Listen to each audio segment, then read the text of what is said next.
오늘 우리가 듣고 또 언약으로 붙잡고 승리하게 될 하나님 말씀의 제목은 예수 그리스도에 미친 바울입니다.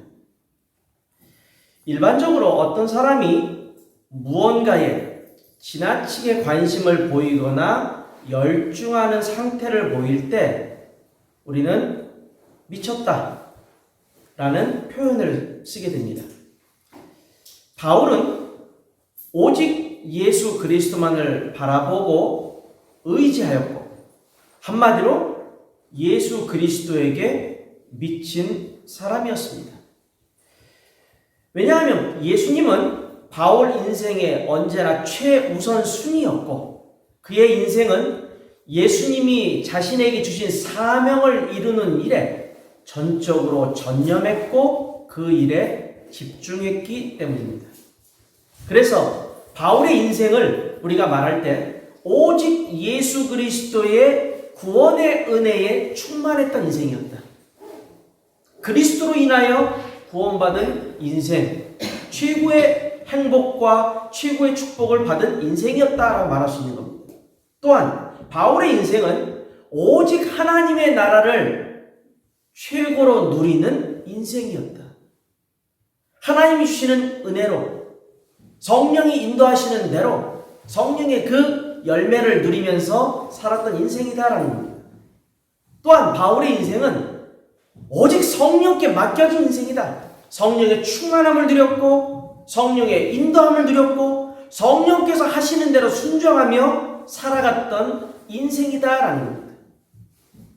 이러한 인생은 세상과 완전히 다르죠. 세상에서는 자신의 인생의 목적을 성공에 두기도 하고 경제적인 축복에 두기도 하고 그리고 자기가 원하는 일을 해나가는 그 성취감에 행복을 두기도 합니다. 그것이 목적이 될 수도 있습니다. 하지만 바울은 그렇지 않았습니다. 바울의 인생은 한마디로 그리스도께 전념되었던 인생이었고 오직 하나님 나라를 바라보며 나아가는 인생이었고 언제나 성령의 인도함을 따라서 성령께서 말씀하시는 대로 순종하며 성령의 충만함을 누리며 복음을 증거하는 인생이었다라는 겁니다. 그래서 그리스도께서 주신 자신에게 주신 그 사명, 은혜의 복음을 증거하는 것, 바울이 그렇게 얘기하지 않습니까? 주님이 내게 사명을 주셨는데 그게 뭐냐? 이 은혜의 복음, 나를 구원하셨던, 나를 변화시켜줬던, 나를 이끌어가셨던 그 은혜의 복음을 내가 증거하는 일에는 내 목숨보다도 그 일이 더 중요하다라고 내가 고백하지 않을 수 없다라고 바울이 말하지 않습니까? 이와 같은 주님이 주신 사명, 구원의 사명, 전도와 선교를 통해 영혼을 구원하라는 그 사명을 실천하는 것이 바울에게는 최고의 행복이요 최고의 기쁨이었다는 것입니다. 우리도 바울과 같이 세상의 것이 물론 중요할 수 있겠지만 세상 것보다는 그리스도를 바라볼 수 있도록 또 세상이 주는 기쁨과 감사와 또 행복도 있겠지만 그것보다는 주님이 주시는 기쁨과 감사와 행복에 더 우리가 전념하고 바라볼 수 있도록 한마디로 바울과 같이 우리도 그리스도에 미친 그러한 전도자, 성도, 렘넌트, 하나님 자녀의 삶을 살아가시기를 주님의 이름으로 축원드립니다. 첫 번째입니다. 예수 그리스도에 미친 바울입니다. 우리가 사도행전 21장부터 지금 여기 26장까지 중간의 내용을 살펴보지는 않았습니다. 그 과정은 무엇에 언급되어져 있느냐? 그 과정 속에는 예루살렘에서 바울이 체포된 과정이 나옵니다. 아시아에서 온 유대인들이 바울이 모세의 율법을 지키지 않아도 된다라고 말했고 또 헬라인 에베소 사람 드로비모를 데리고 성전에 들어가서 성전을 더럽혔다라고 유언비어를 퍼뜨립니다. 있지도 않은 거지요. 근데 그렇게 거짓된 유언비어를 퍼뜨려서 예루살렘에 있는 유대인들을 충동합니다. 그래서 그들로 하여금 바울을 체포하도록 만들지요. 이 같은 내용이 사도행전 21장 27절, 30절에 나옵니다. 체포된 바울은 자신이 로마 시민권자라는 것을 밝히죠. 사도행전 22장 25절, 29절을 보면 나는 로마 시민권자다라고 바울이 이야기합니다. 그리고 바울은 공식 재판을 요청하게 되죠. 유대인이었지만 로마 시민권을 가지고 있다는 것은 로마 사람이란 얘기예요. 그래서 그가 잘못을 했으면, 어떤 죄를 지었으면 그것은 로마 시민이기 때문에 로마에 가서 재판을 받아야 한다는 겁니다. 유대인들이 재판을 내릴 수 없다는 거예요. 그래서 바울은 자신이 로마 시민권자임을 밝혔고 공식 재판을 요청하게 되죠. 그래서 바울은 체포된 상태에서 유대 총독 벨릭스에게로 보내지게 됩니다. 이 내용이 사도행전 23장 31절에서 35절에 나옵니다. 자, 벨릭스에게 보내진 이 바울을 고발하려고 일부러 이 유대 총독 벨릭스를 찾아온 인물들이 있습니다. 그게 대제사장과 장로들, 그리고 변호사 더들로라 하는 인물이 찾아와서는 바울을 고발합니다. 근데 그들의 고발 내용이 상당히 흥미롭습니다. 그 내용이 어디 나와 있느냐? 사도행전 24장 1절에서 5절에 나옵니다. 특히 5절의 내용이 바로 이 대제사장, 장로들, 더들로 이들이 한꺼번에 모여와서 총독 벨릭스에게 고발하는 내용이 담겨진 겁니다. 자, 그 내용을 읽어보면 이런 다음과 같습니다. 사도행전 24장 5절입니다. 우리가 보니 이 사람은 전염병 같은 자라 천하에 흩어진 유대인을 다 소요하게 하는 자요 나사렛 이단의 우두머리라 라고 고발합니다. 자, 두 가지가 나오죠. 전염병 같은 자다. 전염병 같은 자. 그리고 나사렛 이단의 우두머리라. 전염병 같은 자라. 자, 바울이 뭘 전염시켰냐 이거죠. 이들이 볼 땐 전염병을 퍼뜨리는 자가 바울이라는 겁니다. 그럼 전염병의 내용이 뭡니까? 바로 예수 그리스도입니다. 바울이 전한 복음이 마치 급속하게 퍼져나가는 전염병처럼 많은 사람들을 전염시키고 있었다라는 겁니다. 우리가 아직까지도 그 영향이 남아있습니다만은 몇 년 전까지만 해도 코로나19로 인해서 많은 사람들도 죽었고 또 여러 가지 힘들고 어려운 일들을 겪었습니다. 코로나에 걸리면 생명을 앗아가는 그 엄청난 사건도 생겨날 뿐만 아니라 그 후유증이 만만치가 않아요. 사람마다 다릅니다만 후유증이 심각한 사람은 상당히 심각한 그 후유증에 시달려서 고통을 호소하는 경우들도 나옵니다. 이와 같은 코로나19와 같은 전염병은 사람을 죽이고 많은 사람의 목숨을 빼앗아가면서 또 많은 사람에게 고통도 주고 지금까지도 그 후유증으로 살아가는 사람들이 생길 정도로 많은 어려움을 일으킵니다. 하지만 예수 그리스도의 이 전염병은 정반대입니다. 사람을 살리고 생명을 살려주고 고통 가운데, 어려움 가운데, 환난 가운데 있는 사람에게 힘을 주고 일으켜 세우고 그들이 다시금 온전하게 삶을 살아갈 수 있도록 도와주는 그러한 축복된 전염병이라고 말할 수 있는 겁니다. 왜냐하면 오직 예수 그리스도만이 생명을 살릴 수가 있지요. 그리고 오직 예수 그리스도만이 인생을 새롭게 변화시킬 수가 있는 겁니다. 오직 예수 그리스도만이 상처를 치유하고 상처가 아물도록 도와주고 새 힘을 공급해주고 일으켜 세워주고 다시 회복돼서 새롭게 인생을 살아갈 수 있도록 이끌어 줄 수 있는 능력이 있다는 얘기입니다. 바로 이 일에 바울이 가장 앞장서서 이 사명을 감당하고 있었다는 거죠. 자, 이런 바울이 이제 총독 벨릭스에서 총독 베스토로 바뀔 때까지 감옥에 계속 갇혀 있었습니다.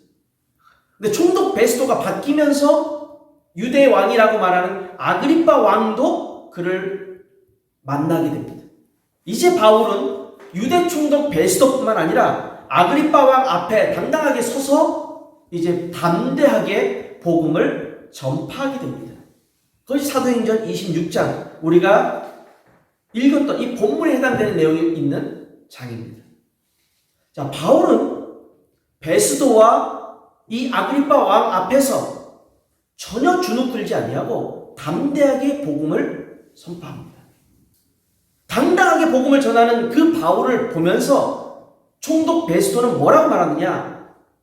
바울이 미쳤다라고 말합니다. 어쩌면 그 이전 총독이었던 벨릭스가 대제사장과 장로들과 변호사 더둘로가 바울을 고백할 때 전염병을 전파하는 자다, 나사렛 이단의 우두머리다 했던 그 내용을 전해 들었을 수도 있습니다. 다음 부임하는 자에게 감옥에 바울이라는 자가 있는데 저 사람을 이 유대인들이 뭐라고 말하느냐? 전염병과 같은 사람이라고 말하더군요. 유의하시기 바랍니다 라고 전달할 수도 있었겠죠. 어쨌든 베스도는 바울에게 말하기를 미쳤다라고 얘기합니다. 너 미쳤구나. 사도행전 26장 24절에 너 미쳤구나. 여기서 베스도가 바울에게 말하는 미쳤다라는 이 말은 제정신이 아니구나, 네가 정상적인 심신의 상태가 아니구나라고 말하는 겁니다. 하지만 바울에게 해당되는 이 미쳤다라는 말은 한마디로 어느 한 가지에 깊게 빠져있다, 어느 한 가지에 열중해 있다, 심취해 있다라는 의미가 되는 거죠. 즉 바울은 그리스도에 미쳐있는, 깊게 빠져있는 그러한 인물이다라는 의미입니다. 우리 모두가 그리스도의 이 복음을 많은 이들에게 전염시켜서 그들을 행복하게 만들어줄 수가 있습니다. 우리가 가지고 있는 복음은 만약에 전염병과 같다라고 표현을 한다면 우리가 가지고 있는 이 복음은요, 해피바이러스입니다. 들어보셨죠? 해피바이러스. 즐거움, 행복감을 전염시켜주는 바이러스라는 겁니다. 이 복음이 사람에게 행복을 안겨다주고, 이 복음이 사람에게 기쁨을 안겨다주고, 마음의 아픔을 치유해주고, 상처를 치유해주고, 회복시켜주고, 새 힘을 공급해주고, 일어날 수 있도록 도와주고, 이와 같은 해피바이러스라는 얘기입니다. 자, 우리 모두가 바로 이런 해피바이러스를 증거하여 많은 사람이 기뻐하고 행복할 수 있도록 도와줄 수 있는 그러한 전도자의 삶을 살아가는 여러분들이 되시기를 주님의 이름으로 축원드립니다. 두 번째입니다. 바울의 복음 증거입니다. 바울이 26장에서 자기 인생에 대한 간증을 하고 있습니다. 자기 인생에 대한 간증 속에 보면 가장 엄한 바리새인의 생활을 자기가 했다라고 말합니다. 또한 조상들과 마찬가지로 하나님의 약속을 이루어지기를, 하나님의 약속하심이 이루어지기를 간절히 바라고 있었다라고 말합니다. 26장 5절에서 7절에 보면 그 내용을 언급하고 있습니다. 그런데 자기 자신은 나사렛 예수를 대적했고 대제사장들의 권한과 위임을 받아서 많은 성도들을 체포했고 박해했다라는 것도 고백합니다. 26장 9절에서 11절에 보면 그 내용이 나와 있습니다. 그러던 자신이 다메섹으로 가는 도중에서 예수님을 만나게 되었고 핍박자에서 전도자로서 자신의 삶이 완전히 바뀌었다라는 것도 말하고 있습니다. 우리가 복음을 증거할 때요, 간혹 가다가 굉장히 큰 도움이 될 수 있는 것이 뭐냐? 내가 만난 예수 그리스도에 대한 간증입니다. 바울의 간증이 지금 그것을 말하고 있습니다. 내가 과거에는 어떠한 인물이었는데 내가 복음을 알게 되고 내가 그리스도를 만남으로 인해서 나는 이와 같은 인물로, 이와 같은 사람으로 나는 인생이 완전히 바뀌었다라는 겁니다.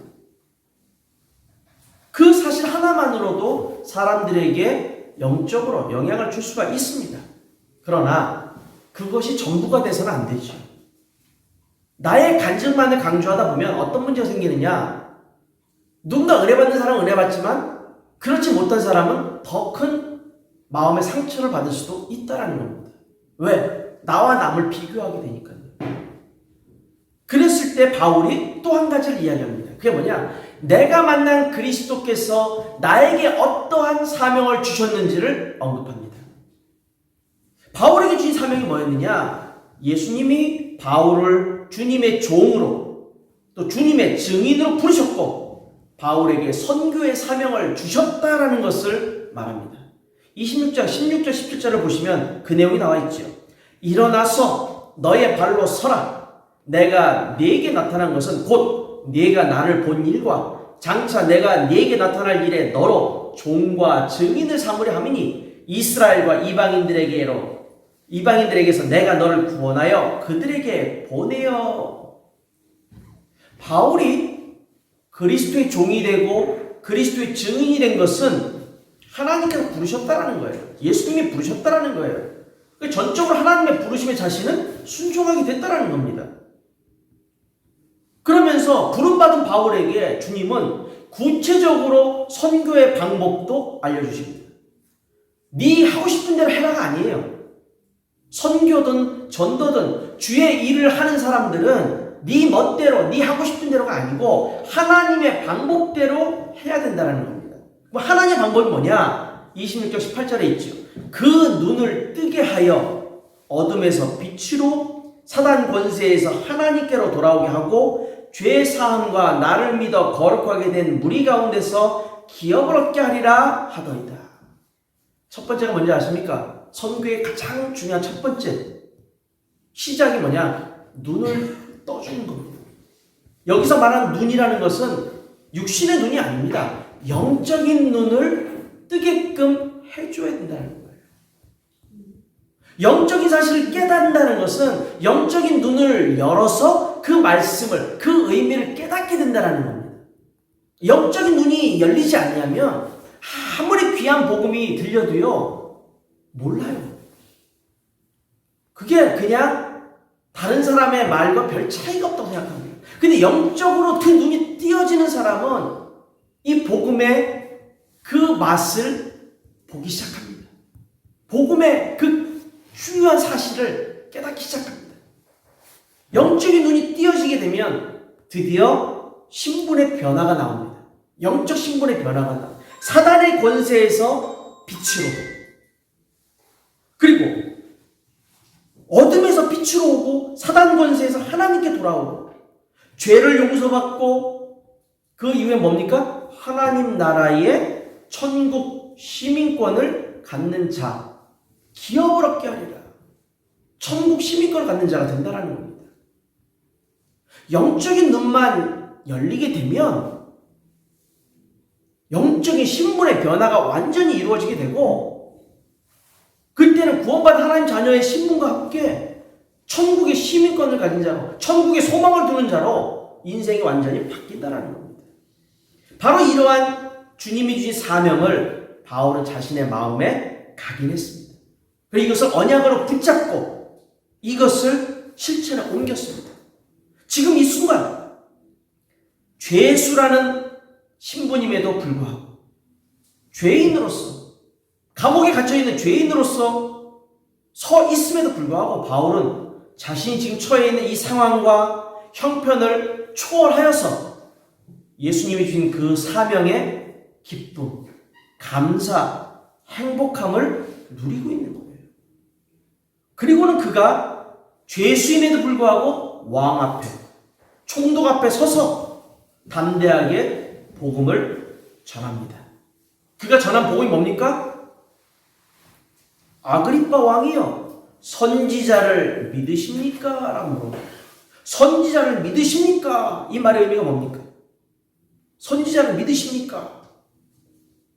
이 말의 의미는요, 선지자들, 구약에서 언급되어진 선지자들이 뭘 말했습니까? 선지자들이 계속적으로 전달했던 내용이 뭐냐? 메시아가 오실 것이다 했어요. 그리스도가 여기에 오실 것이다 라는 것을 계속적으로 선포했습니다. 유대의 왕이라고 말하는 이 아그리빠 역시 유대인이란 얘기인데, 그다음 유대인으로서 그 역시도 선지자를 믿느냐라고 묻는 거잖아요. 안 믿는다고 하면 뭐라고 얘기하겠습니까? 당신은 그러면 조상들에게 주신 하나님의 말씀을 당신은 거부하는 겁니까? 이런 꼴이 되는 거죠.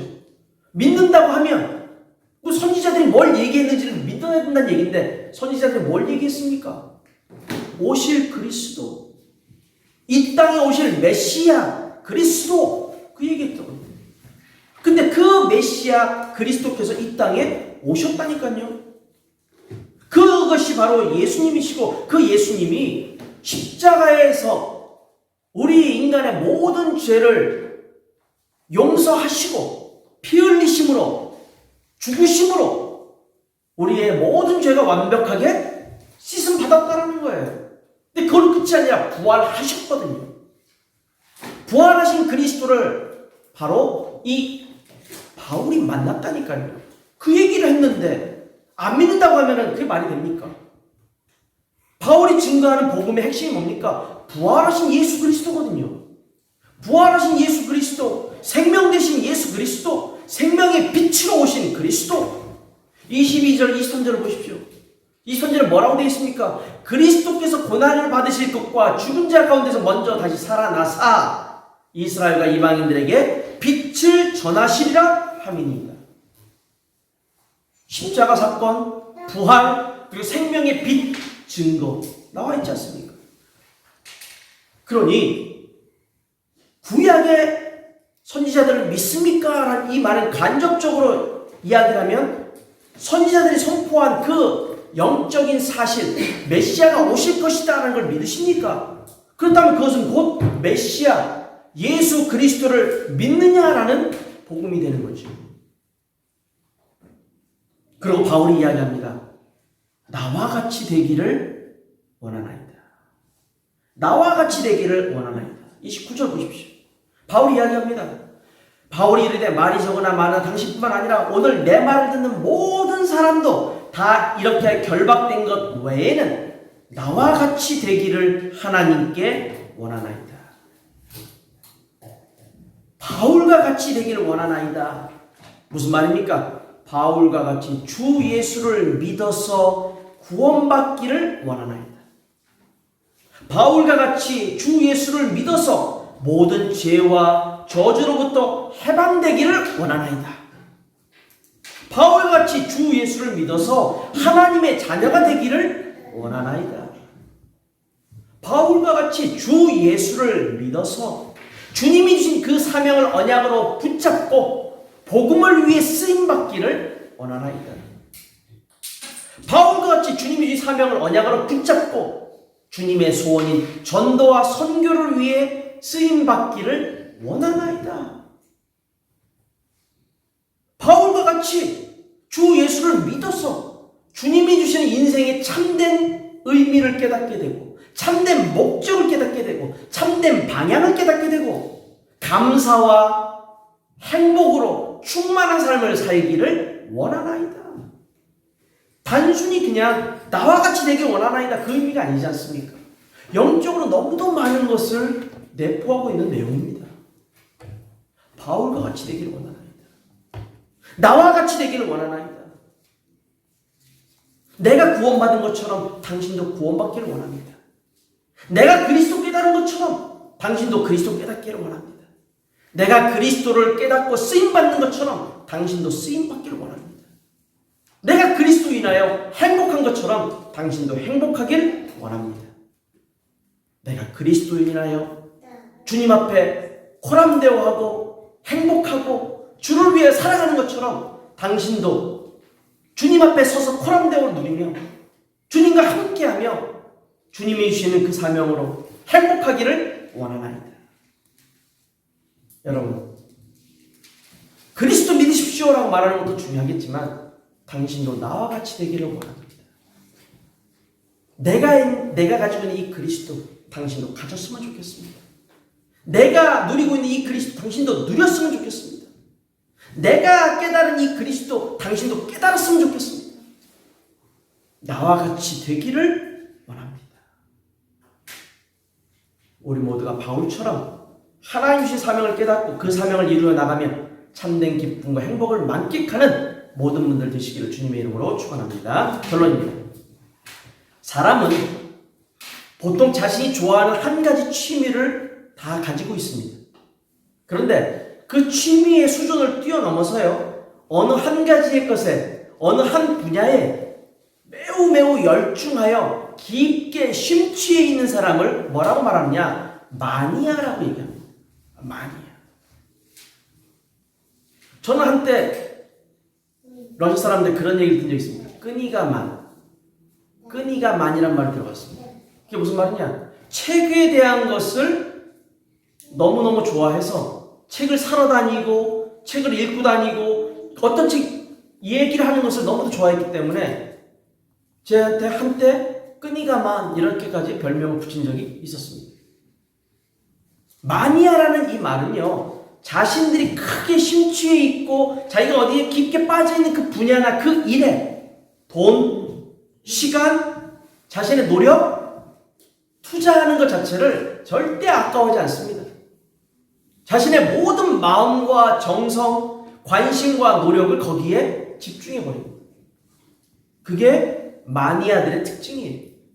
자, 그렇다면 우리는 세상의 마니아가 되는 것이 아니지요. 우리는 어떤 마니아가 되어야 되느냐? 예수 그리스도의 마니아가 되어야 됩니다.